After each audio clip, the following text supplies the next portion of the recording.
Isang senior citizen sa Binangonan, Rizal, inutangan ng kanyang tenant sa loob ng 3 taon. Pero pagdating sa singilan, deadma na sa bayaran. Ang suma total ng utang, mahigit 2 milyong piso lang naman. Aray ko po, nanay, anyari! Kwento ng senior citizen na si Dolly, hindi niya tunay na pangalan. May 2021 daw nang mangupakan sa kanya ng 1 kwarto ang isang babae na itatago namin sa pangalang Mary Ann. Nagtrabaho din kasi sa Taytay yan. Pinalayas na rin daw doon sa ospital ng Taytay. Noong mga panahong ito, Gina G o gipit na gipit daw si Mary Ann at dahil may mabuting kalooban, pinahiram daw ni Nanay Dolly ng pera ang kanyang tenant. Nangako naman daw si Mary Ann na ibabalik agad ang kanyang hiniram.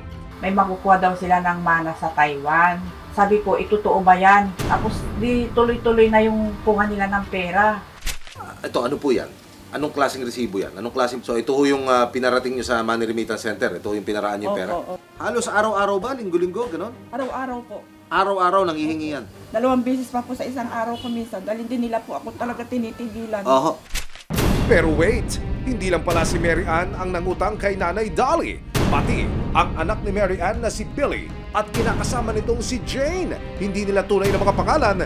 Sinimulan na rin daw hiraman ng pera ang kawawang lola. Yung anak niyang lalaki, pati yung manugang niya, kasali na rin. Sa loob ng mahigit 3 taon, nalimas daw ang pera at mga alahas ni Aling Dolly. Inubos talaga nila yung pera ko, pati yung upa ng bahay, tapos yung pensyong ko, pati yung allotment ko sa anak ko. Pati nga mga ipon sa alkansya ng mga apo ni Aling Dolly, pinatos din daw ng mga tenant. Pati pinamaskuan ng mga apo ko, simula nung maliliit pa sila ng 1 taon hanggat lumaki silang hanggang ngayon. Iyon, napadala ko din lahat yun. Patuloy daw ang pagtulong ni Aling Dolly dahil may kapani-paniwala raw na pangako si Mary Ann.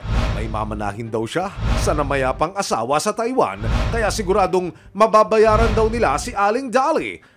Kasi nangangako po siya na mayroon po daw silang mana. Sabi niya, hintay-hintay mo na lang. Malapit na. Yung mga ganong salita. Oo. Tapos, naniniwala naman po ako. Tapos tumagal ng tumagal, wala din pala. Pero tuwing sisingilin daw ni Aling Dolly ang mga ito, ang dami raw laging dahilan at palusot. August, naghintay ako. Kasi sabi niya, ibibigay niya na daw na buo sa nung August ng 2023. Nagsimula na naman siya ng September, October, November hanggat wala nang katapusan. Kaya si Aling Dolly, unti-unti nang natauhan. Sabi ko, ay nako, parang hindi na tama ito. Eh di siyempre, nagduda na naman ako. December 2023, nakaharap niya si Mary Ann sa barangay sa Laguna kung saan ito lumipat. Pero bigo pa rin siyang makapaningil.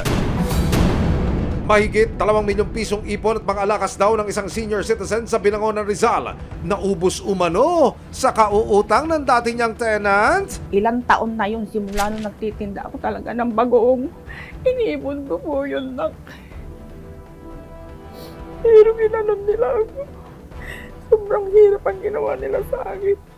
Ito, ano naman ho ito? Parang mayroong love letter dito. Ano ho itong sulat na ito? Yan yung matanda po na nangangako na magbabayad po siya, 125 po yan. Tapos sabi niya, huwag kang mag-alala, babayaran ko yan. So gumawa siya ng liham na ito para pagpapatunay sa'yo na magbabayad siya. Opo, 2021 pa po. May pirma ho ba siya dyan? Ito? Oo, yun, siya yun. Ito yun. Opo. Ito, may dollar dito. Ito ba yung binabanggit mong dollar? Opo. Eh, ba't nag-interesado rin sila sa dollar? Ayaw nila ng peso? Kasi wala na po talaga akong makukuha ng pera eh. Tapos sabi niya, sige, papalitan pa, doble po yan. Triple pa. Kasama ang resibo, pinuntahan ni Aling Dolly sa Laguna ang tinutuluyang bahay ng dati niyang tenant na si Mary Ann. Una naming sinadya ang barangay hall ng Longos, Kalayaan, Laguna. Ayon sa chief tanod ng barangay, kilala na raw pala sina Mary Ann sa hindi pagbayad ng mga utang. Hindi lang po siguro 1 o 2. Masani talagang meron na po rin utang sa pera, ganyan lang. Wala namang iba puro ganyan na lang sa laging sa utang.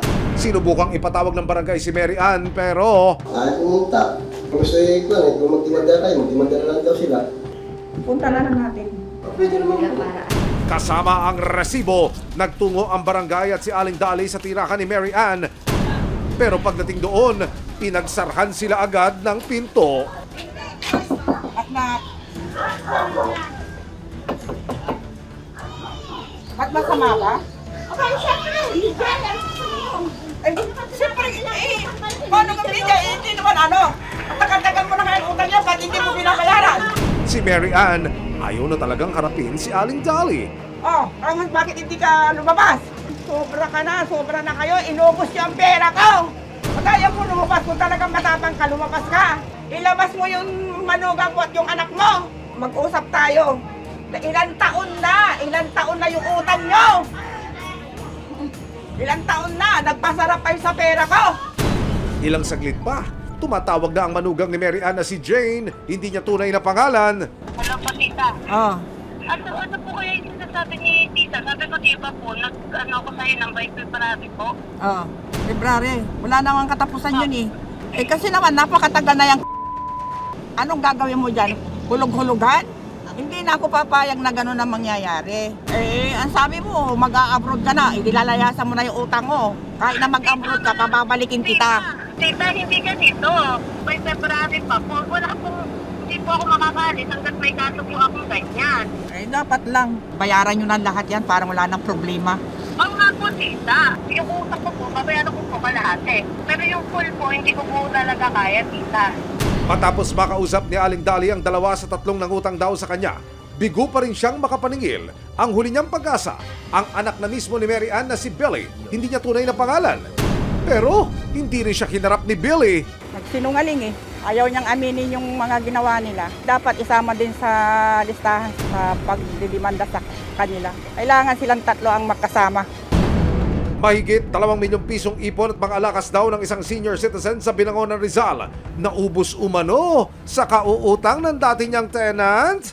Pero hanggang ngayon, wala pa rin daw ibinabayad ang kahit sino sa kanila kay Aling Dolly. Kaya naman dahil suko na si Aling Dolly sa paniningil at sa mga pangako, minabuti na ng resibo na ilapit siya sa isang abogado para humingi na ng payo. Yung main suspect, kinonvince siya si nanay na magpautang, no, na suportahan sila in the meantime. Bukod doon, pinakilala na ni main suspect natin yung mga kamag-anak niya. Parang coordinated itong tatlo eh. Dahil doon may conspiracy sa kanilang tatlo at silang tatlo ay nag-commit ng crime ng estafa kay nanay. Separately, nangutang yung 3 tao, hindi lang magpas ng 1 million yung utang nila, bawat isa. Pwedeng kasuhan nila na individually ng small claims, kasabay ng estafa.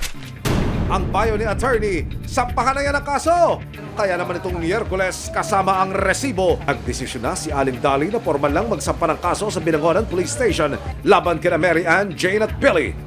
Hayaan nyo, nasamahan namin kayo dito sa Binangonan Police. From there, tignan natin kung paano uusad yung inyong reklamo. 3 taon niyang kinarga sa kanyang kalooban, sa kanyang isip, yung napaka-stressful daw na problemang idinulot na ito. Nangutang, di naman ho nagbayad. So umaasa siya sa ng kanyang pamilya, sa tulong po natin sa resibo, na maihain yung formal na reklamo at umusad do. Ayon din kay Attorney Ace, mas mainam na may mga pruweba at kasulatan sa tuwing nagpapahiram ng pera upang mas protektado ang inyong karapatan. Dahil kapag nagkademandahan na at may ebidensyang may panlulokong naganap, posibleng maihabla ng kasong estafa. Maliban sa posibleng pagkakakulong, kailangang maibalik ng may atraso ang perang hiniram. Kung hindi, maaaring sa kulungan na ang magiging sigilan. Dahil walang formal contract, ang basis natin dito, yung mga pinipirmahan ni nung main suspect na mga resibo at yung mga text messages at yung sa messenger. Sa iba pong nalokong ganito, kung wala po kayong kontrata, wag po kayong mabahala dahil natatanggap naman po yung electronic evidence natin at any other evidence na makapagpatunay na nag-exist po yung utang. Sa payo ng abogado, sinimulan na ni Aling Dolly ang mga paunang legal na hakbang laban kanila Mary Ann, Jane at Billy. Kailangan muna niyang gumawa at padalhan ng 3 nangutang daw sa kanya ng demand letter para formal na makapagsampa ng kasong estafa. Ditong Huwebes, kasama ang resibo, minabuti na rin ni Aling Dolly na magpunta ng Municipal Trial Court ng Binangonan para magsampa ng small claims na kaso laban sa 3.